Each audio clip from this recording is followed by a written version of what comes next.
내가 새 하늘과 새 땅을 보았으니 이는 처음 하늘과 처음 땅이 사라졌고 바다도 다시는 있지 아니하였기 때문이더라.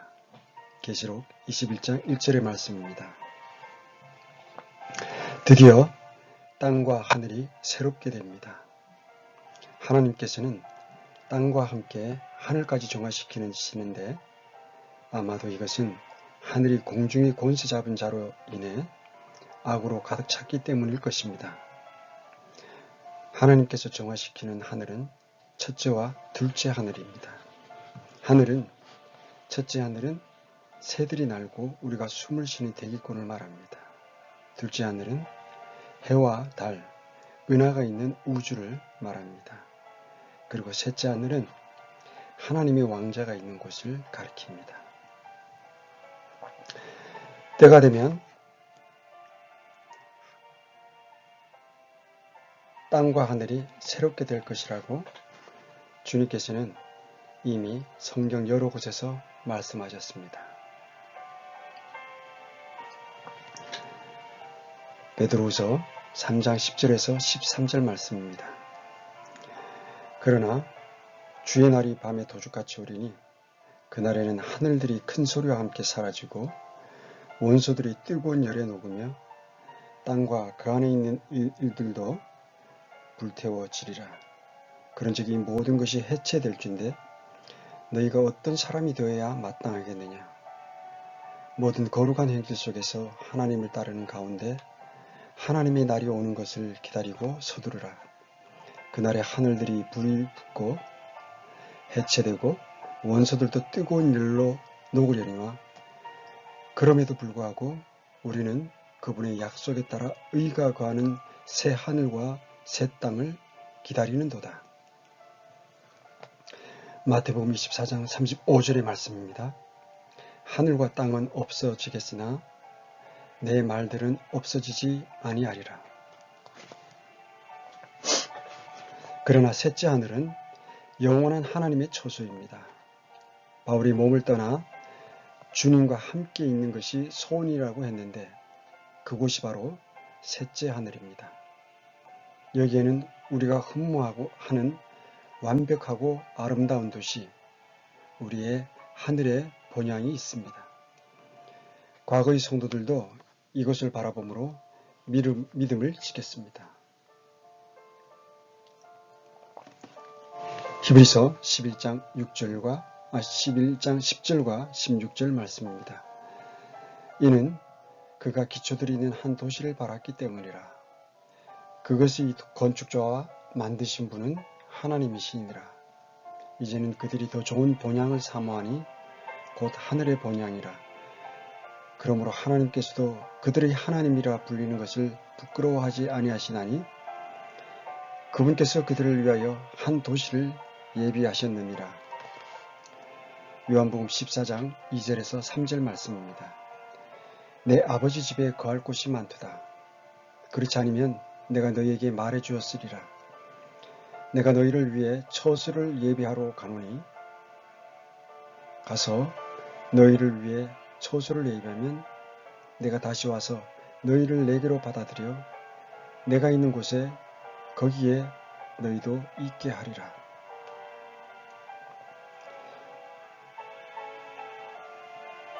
이 처소는 거룩한 도시이며 새 예루살렘입니다.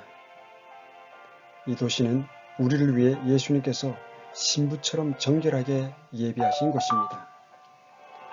그런데 셋째 하늘의 이 도시는 계속해서 그곳에 있지 않고 흰왕자 심판대에는 새로워진 땅으로 내려오게 됩니다.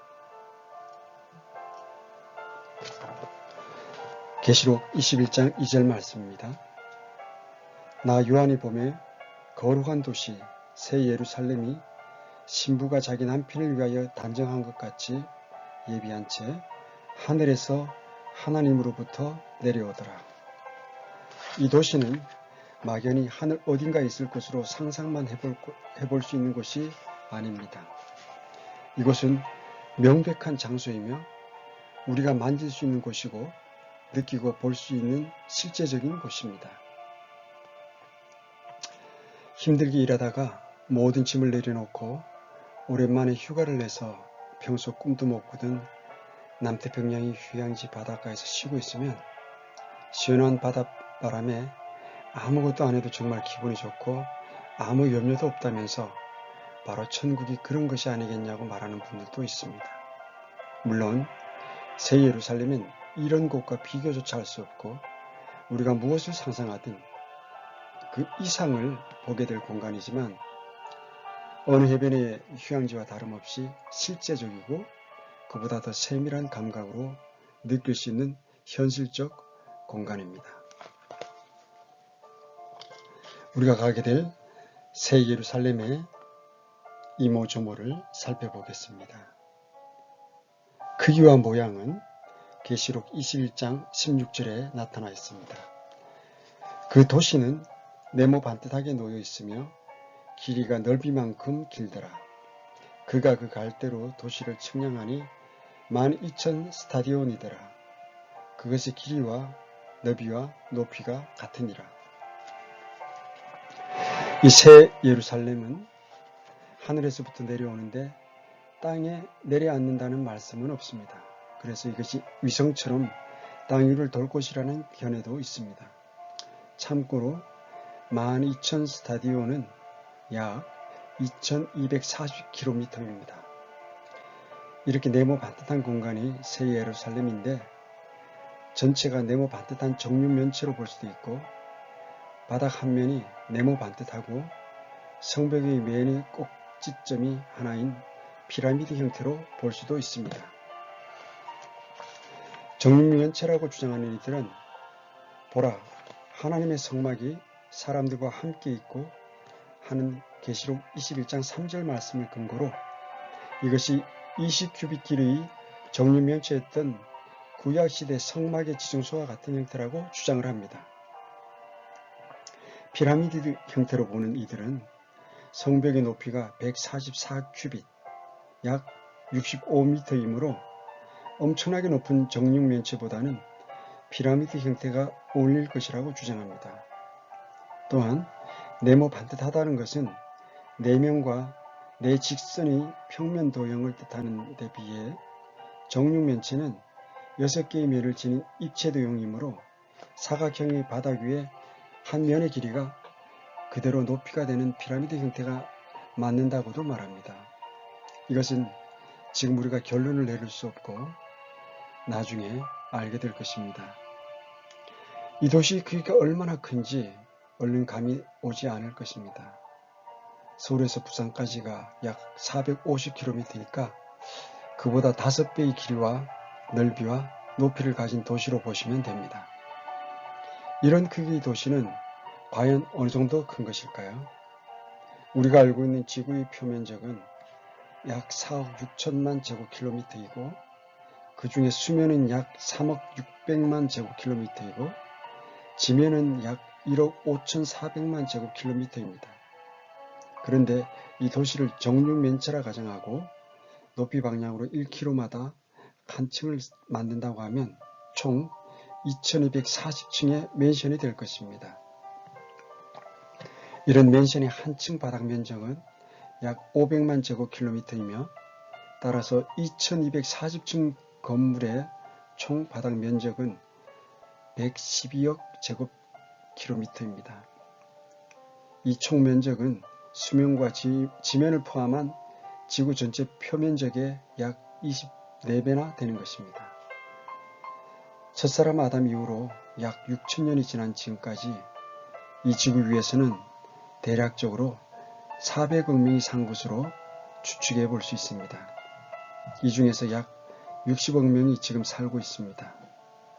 도시 인구 밀도를 살펴보면 이 400억 명이 모두 구원받은 사람이라고 해도 2240층으로 구성된 이 메트로폴리스 맨션의 첫째 층에 다 살 수가 있습니다. 게다가 그곳은 우리의 거처일 뿐 우리가 여행하고 활동하며 오갈 수 있는 우주는 매우 광대하고 무한합니다. 그 넓은 우주에서 미약한 인간의 힘으로 밝혀낸 별들 가운데 규모가 큰 것은 현존하는 로켓으로 천년을 날아가야 그 둘레를 겨우 한 바퀴 돌 수 있다고도 합니다. 그러니 우주의 크기와 그 세계의 놀라운 일들은 3차원 세상에서 사는 우리가 상상하기에는 역부족이며 상상하는 것 자체가 무의미할 것입니다. 우리는 영화로운 몸을 입고 마치 천사들처럼 먼 거리를 오가며 많은 즐거움을 누릴 수 있을 것입니다.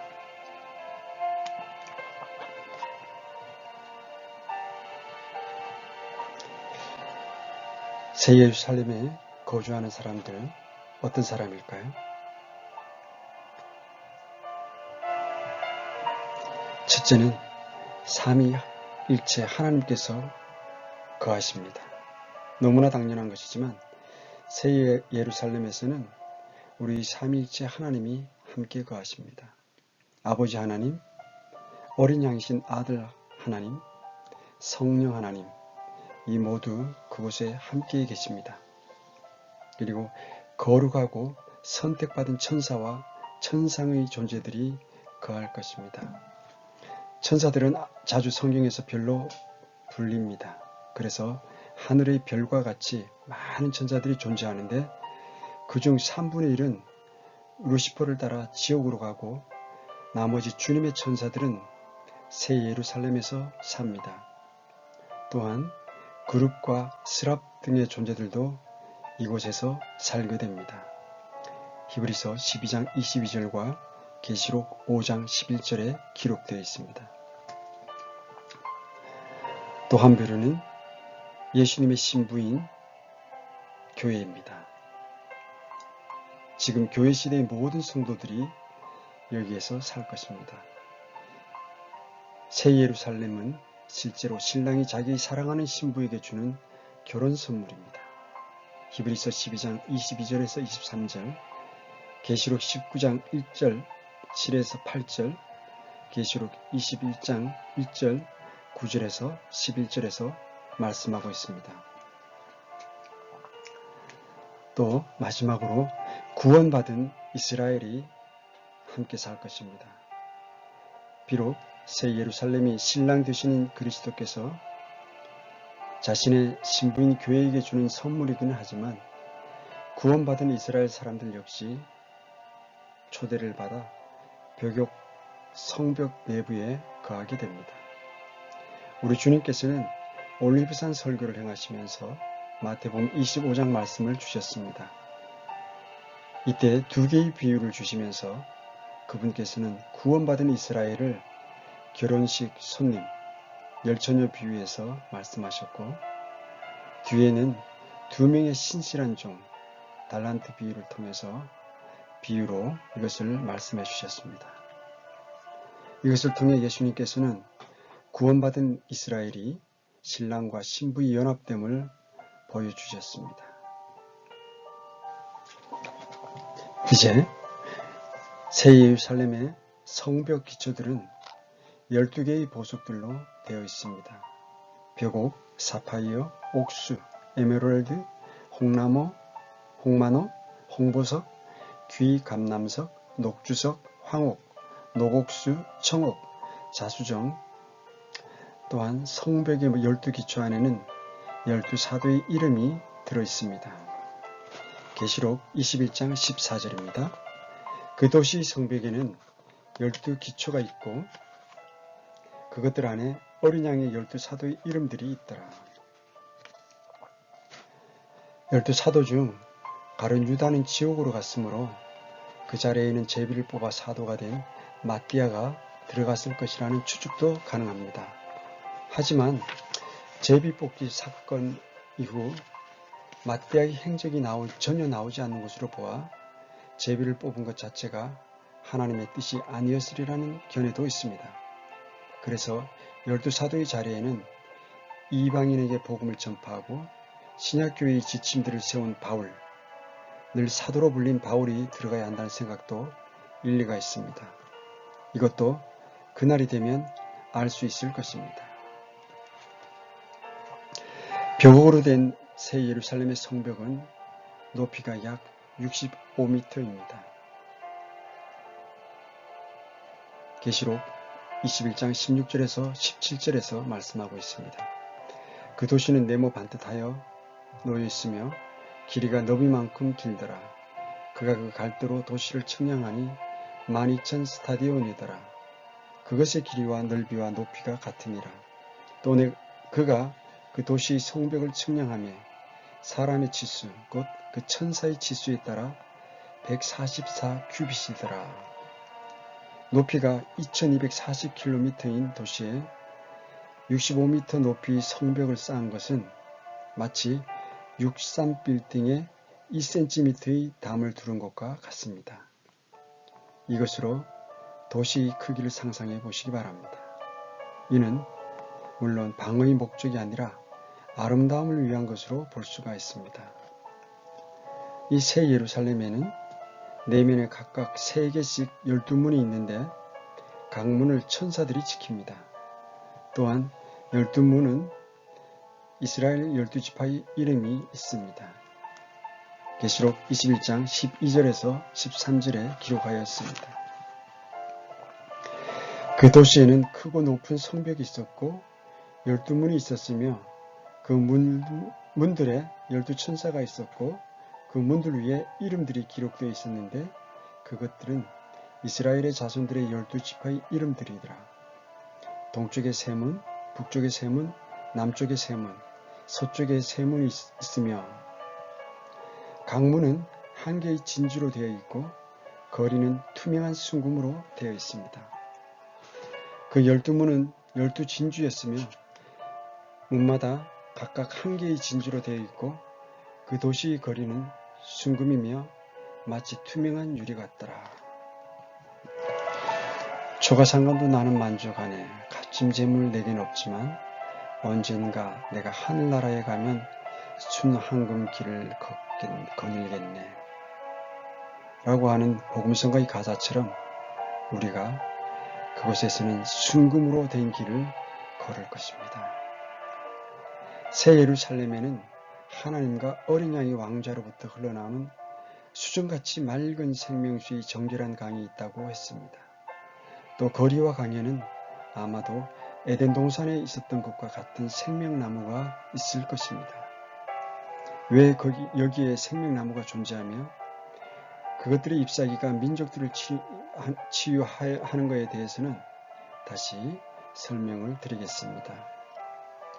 계시록 22장 2절 말씀입니다.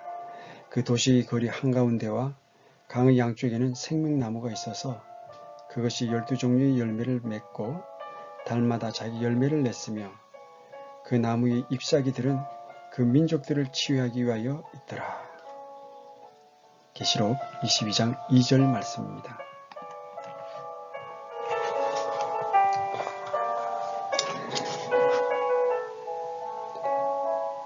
새 예루살렘에 없는 것이 있습니다. 먼저는 악한 것이 없습니다. 죄와 마귀와 더러운 것은 물론 사망과 슬픔과 아픔, 병, 저주, 눈물 등이 없습니다. 계시록 21장 4절 말씀입니다. 또 하나님께서 그들의 눈에서 모든 눈물을 씻어주시리라. 다시는 사망이 없고 슬픔도 울부짖음도 없으며 또 아픔도 다시는 없으리니 이는 이전 것들이 지나갔기 때문이라 하더라. 해와 달도 필요가 없습니다. 하나님께서 친히 광채가 되시기 때문입니다. 계시록 21장 23절입니다. 그 도시는 해와 달이 안에서 빛을 비출 필요가 없었으니 이는 하나님의 영광이 그 도시를 밝혀주었고 어린 양께서 그 도시 광채이시기 때문이라. 지금은 방관하시지만 그 도시에는 밤이 없을 것입니다. 창세기 8장 22절입니다. 땅이 있을 동안에는 뿌리는 때와 거두는 때와 추위와 더위와 여름과 겨울과 낮과 밤이 그치지 아니하리라 하시니라. 이처럼 노아의 홍수 이후 낮과 밤과 계절이 있었지만 새 예루살렘에서는 없습니다.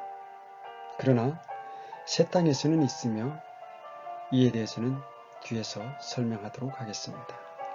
계시록 21장 25절 말씀입니다.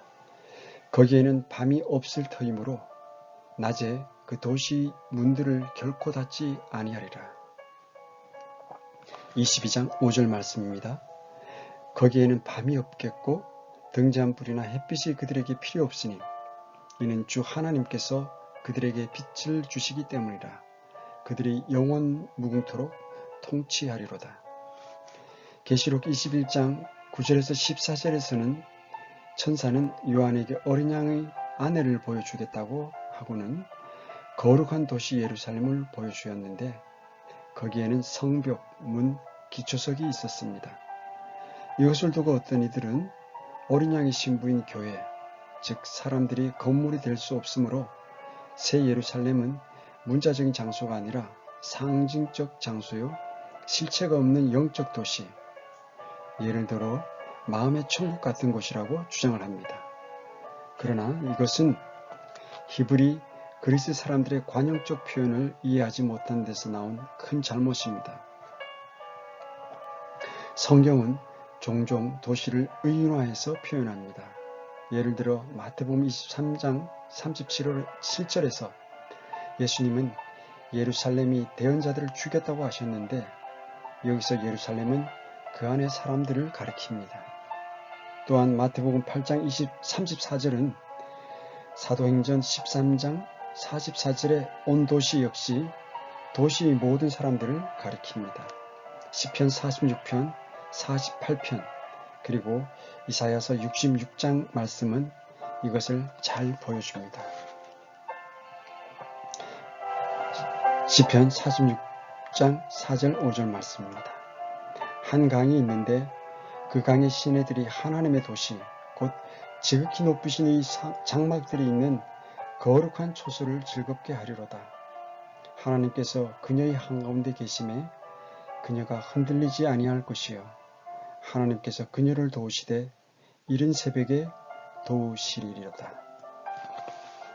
시편 48장 12절 13절 말씀입니다. 시온을 걸리면서 그녀의 주위를 다녀보고 그녀의 망대들을 세어볼지어다. 너희는 그녀의 보루들을 자세히 보고 그녀의 궁궐들을 깊이 살펴보아 뒤따르는 세대에게 그것을 일러줄지어다.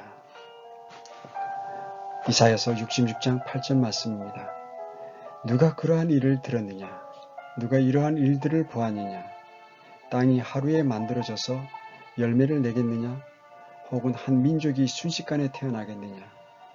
시온은 진통하자마자 자기 자녀들을 낳았도다. 이런 구절들은 하나님의 도시 시온을 의인화하여 여자를 표현하고 있습니다. 그러므로 주님의 신부인 구원받은 사람들이 사는 새 예루살렘도 신부로 의인화되어 표현될 수 있습니다. 따라서 영적인 해석을 적용하여 새 예루살렘을 상징이라고 말하는 것은 성경을 무시하는 처사입니다. 새 예루살렘이야말로 하나님의 성도들이 고대하고 고대하던 실제의 장소입니다.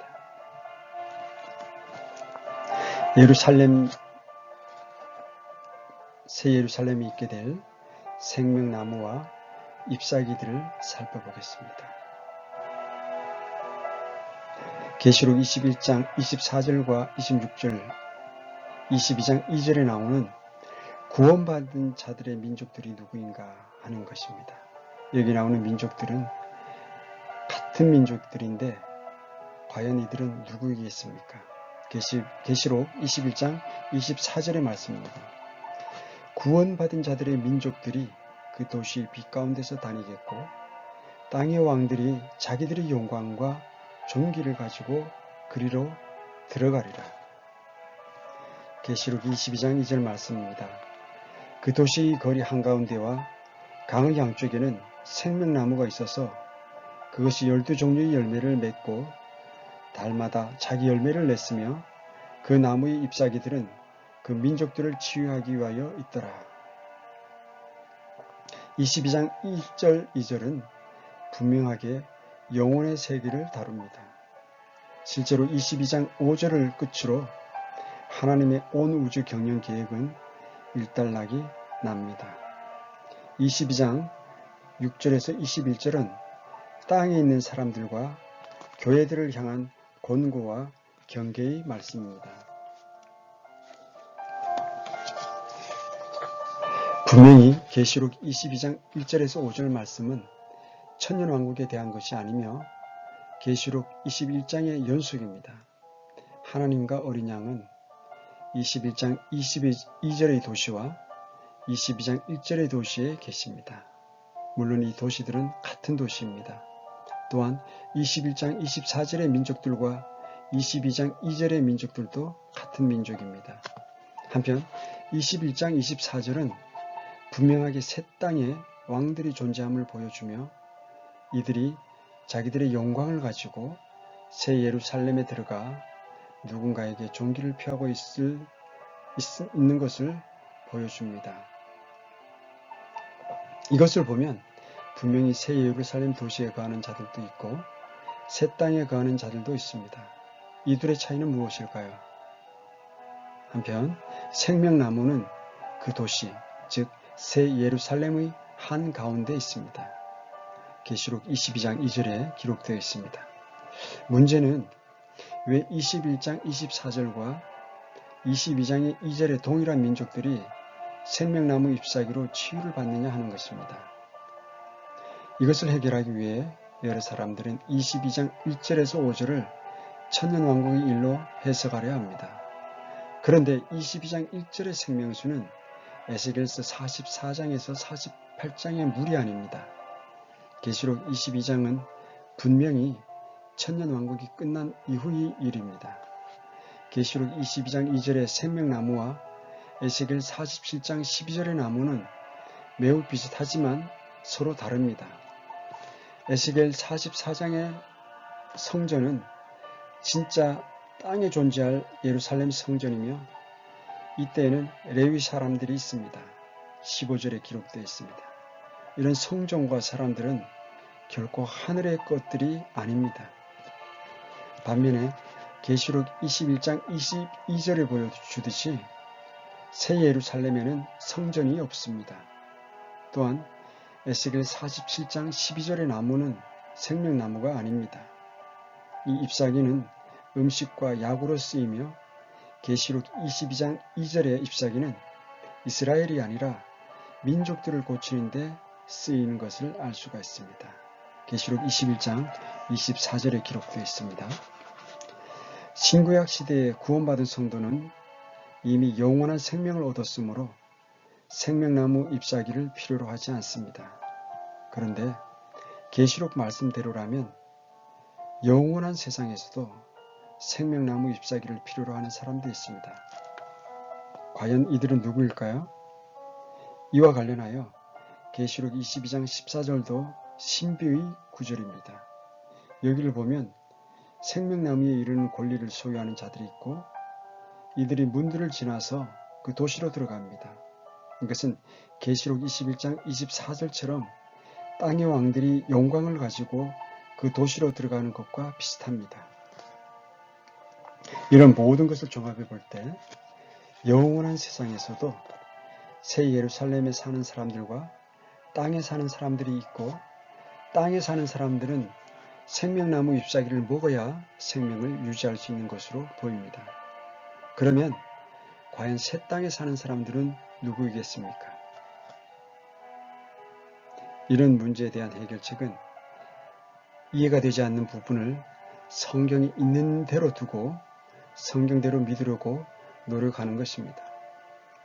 자, 그러면 이제 성경을 살펴보겠습니다.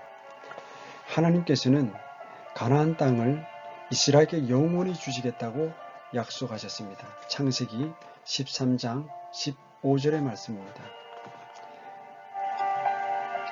내가 보는 모든 땅을 내가 너와 내 씨에게 영원히 주리라. 이사야서 9장 6절에서 7절은 메시아가 다스리는 이스라엘 왕국이 영원토록 지속된다고 말씀하고 있습니다. 그 왕국은 영원 무궁할 것입니다. 누가복음 1장 30절에서 33절에 기록되어 있습니다. 에스겔서 37장 24절에서 28절도 다윗이 약속의 땅 가나안에서 영원히 다스릴 것이라고 말합니다. 그들이 내가 내 종 야곱에게 준 땅, 곧 너희 조상들이 거하던 땅에 거하되 그들, 즉 그들과 그들의 자녀들과 그들의 자녀들의 자녀들이 영원히 그 안에 거할 것이요 내 종 다윗이 영원히 그들의 통치자가 되리라. 또한 다니엘서에서는 메시아 왕국이 영원히 지속되며 이를 위해서는 구원받은 이스라엘과 민족들이 영원히 땅에 거해야 함을 보여주고 있습니다. 다니엘서 7장 14절의 말씀입니다. 그분께서 그에게 통치와 영광과 왕국을 주시니 이것은 모든 백성들과 민족들과 언어들이 그를 섬기게 하려 함이라.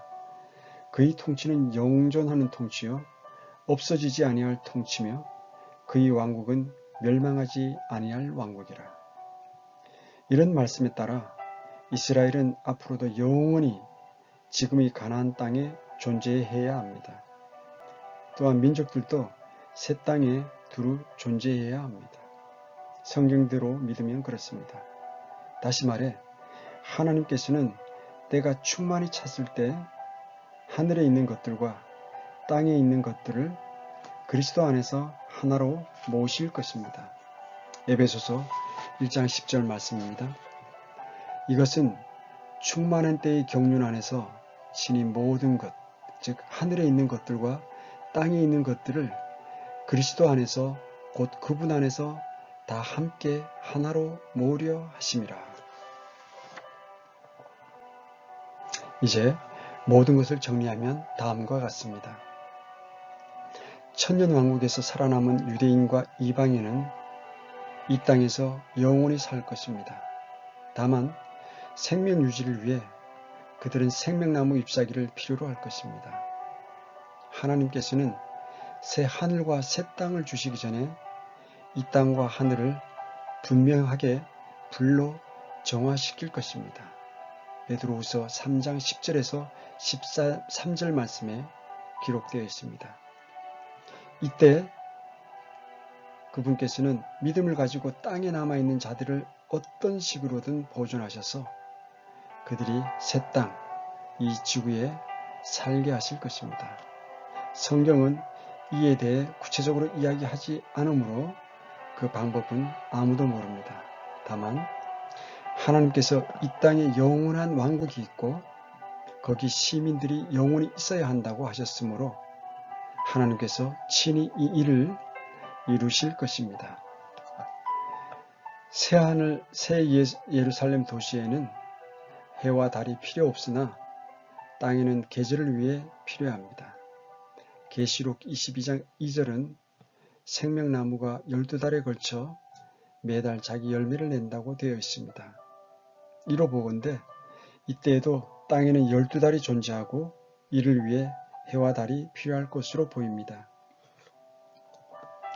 이처럼 육신을 입은 자들이 새 땅에 살면서 계속해서 번성하고 온 우주 공간을 정복함으로 영역을 늘려야 구원받아 몸이 영화롭게 변한 성도들이 온 우주 공간에서 왕들로 그들을 다스리며 통치할 수 있습니다.